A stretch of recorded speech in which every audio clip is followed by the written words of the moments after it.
Hey, what's going on, Cat 6? It's Gavin the Grease here. And today, we're going to be reviewing my Dingo engineer boots. So, these are my Dingo engineer boots.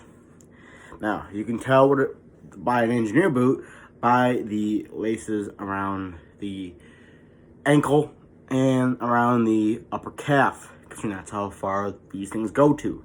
They go to your ankle, which would be down here. Oh, sir, you can't see. To your ankle, down here, all the way up to your mid-calf area. That's how high these things go to. And we're going to be taking a look at them today, even though you can already see them. But I'm going to be going over some good stuff that I like about my engineer boots. And, yeah, let's get into it, shall we? So like I said, you could tell by an engineer boot by the lace, the buckle belt around the ankle and the upper calf area. That's where you can tell how it's an engineer boot and, compared to the other ones. Yeah, these are very lightweight boots, alright? And these are made by Dingo engineer boots, alright? These are my only engineer boots that I own, and I wear them quite a lot, alright? These are like one of my favorite things to wear. Especially for winter time when it gets colder out, you want something to wear that's heavy, but not heavy in the sense that, you can't really lift it up at all. That's what these guys are, alright? And these are steel toe. These are my first actual pair of engineer boots, so I didn't know if steel toe or steel toe knot was a good idea. Didn't know really what the difference was at the time. I still really don't. So yeah, these are steel toe boots. And yeah. So yeah, this company, Dingo engineer boots, I believe has been around since the 1940s. I could be wrong on that. If I am, well then fuck it, I am. We all make mistakes. Nobody's perfect. But, yeah. I do dig these engineer boots a lot. They're very nice, very old school. They definitely go, with a leather jacket and a white t-shirt and a pair of blue jeans. You throw these bad boys on, they definitely do work. They have gotten uncomfortable, though, because I've had these for kind of a long time. So I'm going to get some insoles here soon. Put them in the boot so that they're not so uncomfortable on my foot. But yeah, the inside is not very well kept, unfortunately. But, the boot itself is, in good shape. I obviously wear these a lot because of the creases that are in the boot themselves. That's where I walk. That's where my toe is. So obviously it's gonna need a lot of creasing in there because of the way I walk. So yeah. You're probably wondering yourself, how much did I pay for my Dingo engineer boots? Well, 100, 200, 500. Not even close. For these engineer boots, I paid about a whopping 90 to 100 bucks. So the first answer was correct, 100 bucks. All right, paid about 100 bucks for these. Got them off of Amazon.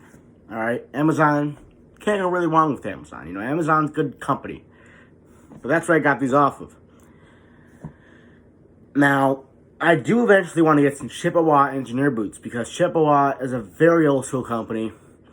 Just like Dingo. Dingo is up there being an old school company as well. But Chippewa has been around a lot longer than Dingo has. I don't exactly know the date, but I do know that Chippewa has been around a lot longer than engineer boots, or than Dingo has. But I love these boots a lot. They really come in handy during the winter. Very old school, very, good greaser boot, biker boot, because this is original biker gear right here, guys. Alright, greasers back in the 50s wore these. Modern day greasers wear these. They come around a long way, and, the original biker boot, which would be these, original biker gear, these are really nice boots. I love my engineer boots. They're lightweight, about 100 bucks, so they're not too bad, not too high, not too bad, but they're mid-ranged. Okay, so about 100 bucks for, the engineer boots. They're very lightweight, and they come in handy during the winter too, man, because, you could be in the winter, it could be getting cold out, and, maybe you want to wear something that's a little bit more heavier. It's going to have a lot more, it's going to keep you more warm than maybe a pair of shoes would. Because these go up all the way to your calves, and shoes go up to your ankles.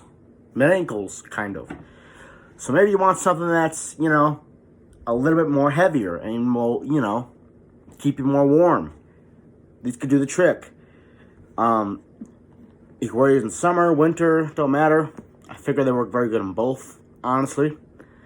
And yeah, so about $100 for my Dingo engineer boots. Eventually I do want to get some Chippewa engineer boots to check them out and see if they're better than these ones are, or if they're about the same. Maybe I'll do a comparison video on that in the future. Who knows? But anyways, cats, I figured I'd come on here. It's kind of been a while since I recorded a video and recorded like a 5-minute or 6-minute little video on my Dingo engineer boots. I paid about $100 for it. You can get these on Amazon. I'll try to leave a link in the description box below. So if you want to pick these up or if you want to check them out, either of them, if you want to do either of them, you can, because there'll be a link. So you can click on it through your phone, your tablet, your computer, wherever you're watching this on, your desktop. It doesn't matter, you know. Take your finger or your mouse. If you want to check these things out, you know, click on a button, click open, and you're good to go. It'll take you to the Amazon link. But yeah, but without further ado, that's going to do it for today's video. Hope you guys enjoy it.